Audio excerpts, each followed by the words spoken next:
Hi friends, good morning. Welcome back to my channel. ಎಲ್ಲರೂ ಹೇಗಿದ್ದೀರಾ? ನಾನು ಕೂಡ ಚೆನ್ನಾಗಿದ್ದೀನಿ. ಹಾಗೆಯೇ ಇವಾಗ ಬಂದು ಟೈಮ್ 10 ಗಂಟೆ ಆಯಿತು. ಇವಾಗಿಂದ ನಾನು ಬ್ಲಾಗ್ ಸ್ಟಾರ್ಟ್ ಮಾಡ್ತಾಯಿದ್ದೀನಿ.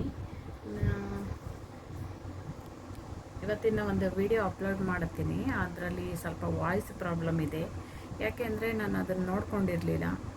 ಇವಾಗ ಎಲ್ಲ ಎಡಿಟ್ ಎಲ್ಲ ಆಯಿತು. ಮತ್ತೆ ಅದು ಎಡಿಟಿಂಗ್ ಮಾಡ್ತಾನೇ ಇದ್ದರೆ ಅದು ಕ್ವಾಲಿಟಿಗೆ ಹೋಗಿಬಿಡುತ್ತೆ. ಸೊ ಅದಕ್ಕೋಸ್ಕರನೇ ಹಾಗೆ ಅಪ್ಲೋಡ್ ಮಾಡಿದ್ದೀನಿ. ದಯವಿಟ್ಟು ನೆಕ್ಸ್ಟ್ ಟೈಮ್ ಆ ಥರ ಆಗಲ್ಲ.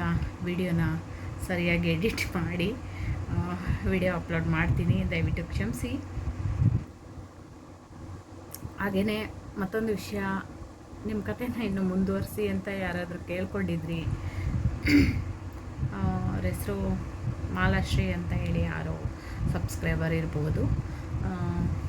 ಸೊ ನನ್ನ ವಿಡಿಯೋ ಅವ್ರು ನೋಡ್ತಾರೆ. ಅವ್ರು ಕೇಳ್ಕೊಂಡಿದ್ರು ನಿಮ್ಮ ವಿಡಿಯೋನ ಕಂಟಿನ್ಯೂ ಮಾಡಿ ಅಂತ ಹೇಳಿ. ಸೊ ಇವತ್ತು ನಾನು ಅದ್ರ ಬಗ್ಗೆ ಮಾತಾಡೋಣ ಅಂತ ಬಂದೆ. ಸೊ ನಾನು ಎಲ್ಲಿ ತನಕ ಅದು ಬಿಟ್ಟಿದೆ ಅಂತ ಹೇಳಿದ್ರೆ, ನಾವು ಇಲ್ಲಿಂದ ಮನೆ ಖಾಲಿ ಮಾಡಿಕೊಂಡು ನಾವು ಪೀಣ್ಯ ಹೋದ್ವಿ. ಪೀಣ್ಯದಲ್ಲಿ ಹಾಲು ಕಿಚನ್ ರೂಮ್ ಮಾಡಿದ್ವಿ.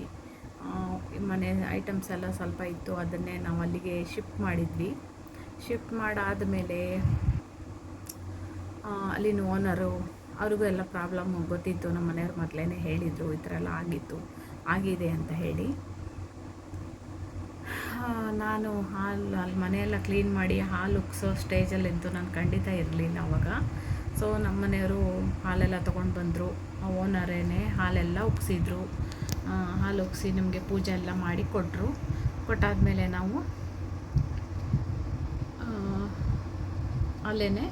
ಅಲ್ಲಿಂದ ನಾವು ಸಂಜೋನ್ಸಿಗೆ ಟ್ರೀಟ್ಮೆಂಟಿಗೆ ಬರಬೇಕಿತ್ತು. ಆವಾಗ ನನಗಿನ್ನೂ ಮೂರು ಇಂಜೆಕ್ಷನ್ ಇನ್ನೂ ಬ್ಯಾಲೆನ್ಸ್ ಇತ್ತು. ನಮಗೆ ಆವಾಗ ಅಮೌಂಟ್ ಇರಲಿಲ್ಲ. ಎಲ್ಲ ಒಂದೇ ಸರಿ ಪ್ರಾಬ್ಲಮ್ ಆಯ್ತಲ್ವ. ಇಲ್ಲಿ ಕೆಲಸ ಬಿಟ್ಟು ನಾವು ಅಲ್ಲಿ ಹೋದ್ವಿ. ಕೆಲಸ ಹುಡುಕಬೇಕಿತ್ತು. ಕೆಲಸನೂ ಸಿಗ್ತಾ ಇರಲಿಲ್ಲ. ಒಂದು 2 ಮಂತ್ ಆದ್ರೂ ಕೆಲಸ ಸಿಕ್ಕಿಲ್ಲ. ನಮಗೆ ಬಾಡಿಗೆ ಕಟ್ಟೋಕ್ಕೆ ದುಡ್ಡಿಲ್ಲ, ಟ್ರೀಟ್ಮೆಂಟಿಗೆ ದುಡ್ಡಿಲ್ಲ, ರೇಷನಿಗೆ ದುಡ್ಡಿಲ್ಲ. ಎಷ್ಟೊಂದು ಪ್ರಾಬ್ಲಮ್ ಅಂದರೆ ಫ್ರೆಂಡ್ಸ್ ಕೇಳಬಾರ್ದು, ಅಷ್ಟೊಂದು ಪ್ರಾಬ್ಲಮ್. ಹಾಗೆಯೇ ನಮ್ಮ ಮನೆಯವರು ದಿನ ಬೆಳಗ್ಗೆ ಎದ್ದು ಪಾಪ ಕೆಲಸ ಹುಡ್ಕೋಕೆ ಹೋಗ್ತಾಯಿದ್ರು. ನನಗೆ ಮನೆಗೆ ಬರೋ ತನಕ ಟೆನ್ಷನ್. ಯಾಕೆಂದರೆ ಸ್ವಲ್ಪ ಅಲ್ಲಿ ಇಲ್ಲಿ ಸಾಲ ಕೊಡೋದಿತ್ತಲ್ವ, ಎಲ್ಲಿ ಯಾರು ಹುಡುಕ್ತಾರೆ ನಮ್ಮ ಮನೆಯವ್ರನ್ನ ಅನ್ನೋದೊಂದು ಭಯ ಆಗ್ತಾಯಿತ್ತು. ಮನೇಲಿ ನನ್ನನ್ನು ಬಿಟ್ಟು ಹೋಗ್ತಾಯಿದ್ರು. ಅವರಿಗೆ ನನ್ನ ಭಯ, ಮನೇಲಿ ಒಬ್ಬಳೇ ಇದ್ದಾಳೆ ಹೆಂಗೆ ಏನು ಅಂಥೇಳಿ ಅವ್ರಿಗೆ ನನಗೆ ಭಯ, ನನಗೆ ಅವ್ರ ಭಯ. ಹೀಗೇ ಒಂದು ತಿಂಗಳ ಕಳೀತು. ಇಂಜೆಕ್ಷನ್ ಬಂತು. ಇಂಜೆಕ್ಷನಿಗೆ ಯಾರಾದರೂ ಹೀಗೆ ಸಹಾಯ ಮಾಡ್ತಾಯಿದ್ರು. ಹೇಗೋ ಒಂದು ಇಂಜೆಕ್ಷನ್ ಆಯಿತು. ಇನ್ನು 2 ಇಂಜೆಕ್ಷನ್ನಿಗೆ ನಂಗೆ ತಗೊಳಕ್ಕೆ ಆಗ್ತಾ ಇರಲಿಲ್ಲ ಅಂದರೆ ಆಗ್ತಾಯಿಲ್ಲ. ದುಡ್ಡಿಲ್ಲ, ಏನು ಮಾಡೋಣ. ನಮ್ಮನೆಯವ್ರು ಅಲ್ಲಿ ಚಿಕ್ಕ ಪುಟ್ಟ ಕೆಲಸಕ್ಕೆ ಪಾಪ ಹೋಗ್ತಾಯಿದ್ರು. ಪೇಂಟ್ ಕೆಲಸ, ಅದೇ ಏನು ಪೇಂಟ್ ಕೆಲಸ ಅಲ್ಲ, ಗಾರ್ಮೆಂಟ್ಸೇ ಅದೇನೋ ಒಂದು ಮಂತ್ಲಿ ಒಂದು ಡೈಲಿ ಒಂದು 600-500 ಸಿಗ್ತಾಯಿತ್ತು. ಅದು ಮನೆ ಮೇಂಟೈನ್ ಮಾಡೋದು. ನನಗೆ ಫ್ರೂಟ್ಸು ಅದು ಇದು ಬೇಕಿತ್ತು. ಆ ಥರ ಎಲ್ಲ ತೊಗೊಂಡು ಬಂದುಬಿಡ್ತಾಯಿದ್ರು ಬಾಡಿಗೆ ಕಟ್ಟೋಕ್ಕೆ. ಸಾರಿ, ಗಂಟ್ಲು ನೋವಾಗಿದೆ, ಏನಕ್ಕೋ ಗೊತ್ತಿಲ್ಲ. ಮಳೆ ಎಲ್ಲ ಬರ್ತಾಯಿದ್ದಲ್ಲ, ಅದಕ್ಕೋಸ್ಕರ ಇರ್ಬೋದು. ಆವಾಗ ಏನಾಯಿತು, ಬಾಡಿಗೆ ಕಟ್ಟೋಕ್ಕೂ ದುಡ್ಡಿರಲ್ಲ, ಹಾಸ್ಪಿಟ್ಲಿಗೆ ಹೋಗಿ ದುಡ್ಡಿಲ್ಲ, ಟ್ರೀಟ್ಮೆಂಟಿಗೆ ಏನು ಮಾಡ್ಬೇಕಂತಲೇ ಗೊತ್ತಾಗ್ತಾ ಇಲ್ಲ. ಆಮೇಲೆ ಏನಾಯಿತು, ಯಾರಾದರೂ ಹೀಗೆ ಹೆಲ್ಪ್ ಮಾಡ್ತಿದ್ರು.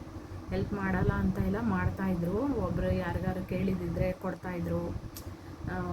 ಹಾಗಾಗಿ ಹೆಂಗೋ ಟ್ರೀಟ್ಮೆಂಟ್ ಆಯಿತು. ಆಮೇಲೆ 8 ಇಂಜೆಕ್ಷನ್ಗೆ ನಾವು ಹಾಸ್ಪಿಟ್ಲಿಗೆ ಹೋಗಿ ಅಲ್ಲಿ ಡಾಕ್ಟ್ರ್ ಹತ್ರ ಎಲ್ಲ ಚೆಕಪ್ ಆಯಿತು. ಡಾಕ್ಟ್ರಿಗೆ ಹೇಳಿದೆ ನಾನು, 2 ಇಂಜೆಕ್ಷನ್ನು ನಾನು ತೊಗೊಳಕ್ಕಾಗಲ್ಲ ಸರ್ ಅಂತ ಹೇಳಿ. ಅವ್ರು ಯಾಕೆ ಏನು ಅಂತೆಲ್ಲ ಕೇಳಿದ್ರು. ನಾನು ಹೇಳಿದೆ ಅವರಿಗೆ, ಇಲ್ಲ ಈ ಥರ ಅವ್ರಿಗೆ ಕೆಲಸ ಬೇರೆ ಇಲ್ಲ, ಈ ಥರ ಕೆಲಸದಿಂದ ತೆಗ್ದಾಕಿದ್ರೆ ಈ ಥರ ಅಂತೆಲ್ಲ ಹೇಳಿ.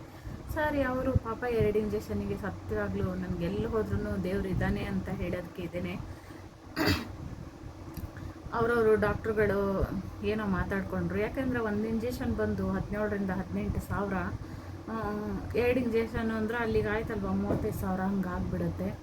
ಇನ್ನು ಬ್ಲಡ್ ಟೆಸ್ಟು ಅದು ಇದು ಏನೇನೋ ಟೆಸ್ಟ್ಗಳಿರುತ್ತೆ ಅದನ್ನೆಲ್ಲ ಮಾಡಬೇಕು ಅವರು. ಅದಕ್ಕೆ ಅವ್ರೇನು ಮಾಡಿದರು, ಇನ್ನೆರಡು ಇಂಜೆಕ್ಷನ್ನು ನಾವೇ ಕೊಡ್ತೀವಿ ಅಂತ ಹೇಳಿದರು. ನಿಜವಾಗ್ಲೂ ನನಗೆ ಎಷ್ಟು ಖುಷಿ ಆಯಿತು ಅಂತ ಹೇಳಿದ್ರೆ,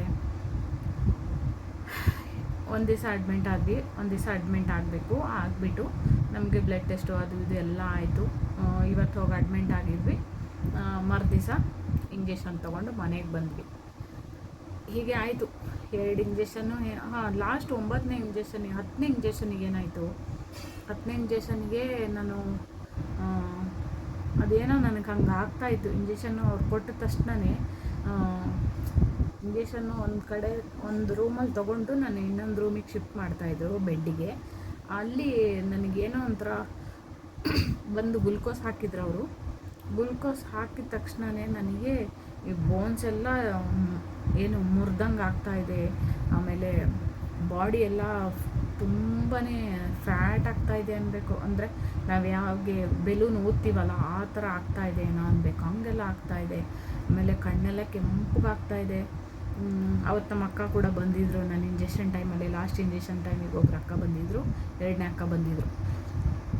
ಅವರೆಲ್ಲ ಬಡ್ಕೊತಾ ಇದ್ದಾರೆ, ಕೂಗ್ಕೊತಾ ಇದ್ದಾರೆ. ನನಗೂ ಭಯ ಆಗ್ತಾಯಿದೆ. ಅವ್ರು ಕೂಗೋದೆಲ್ಲ ಕೇಳಿಸ್ತಾ ಇದೆ, ಆದರೆ ನನಗೆ ಏನು ಹೇಳಬೇಕಂತಲೇ ಗೊತ್ತಾಗ್ತಾಯಿಲ್ಲ. ಆವತ್ತೂ ಸೇವ್ ಆಗಿ ಬಂದೆ. ಆವತ್ತು ಇಂಜೆಕ್ಷನ್ ಎಲ್ಲ ಆಮೇಲೆ ಒಂದು ಅರ್ಧ ಗಂಟೆಗೆಲ್ಲ ಸರಿ ಹೋದೆ ನಾನು. ಅದು ಕಿಮೋಥೆರಪಿ ಅಷ್ಟೊಂದು ಪವರ್ ಇರುತ್ತಲ್ವ, ಸೊ ಏನೋ ಪ್ರಾಬ್ಲಮ್ ಆಯಿತು ಅಂತ ಅನಿಸುತ್ತೆ. ಅಲ್ಲಿಂದ ನಾನು ಇಂಜೆಕ್ಷನ್ ಎಲ್ಲ ತೊಗೊಂಡು ಮನೆಗೆ ಬಂದ್ವಿ.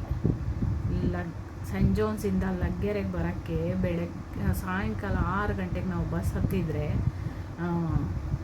ನೈಟು 8:30 9 ಗಂಟೆ ಬಂದು ಮುಟ್ಟೋದು. ಆಯ್ತು, ಅವತ್ತು ಆಯಿತು, ಎಲ್ಲ ಆಯಿತು. ಕಿಮೋಥೆರಪಿ ಮುಗೀತು, ಕರೆಂಟು ಸ್ಟಾರ್ಟ್ ಆಯಿತು.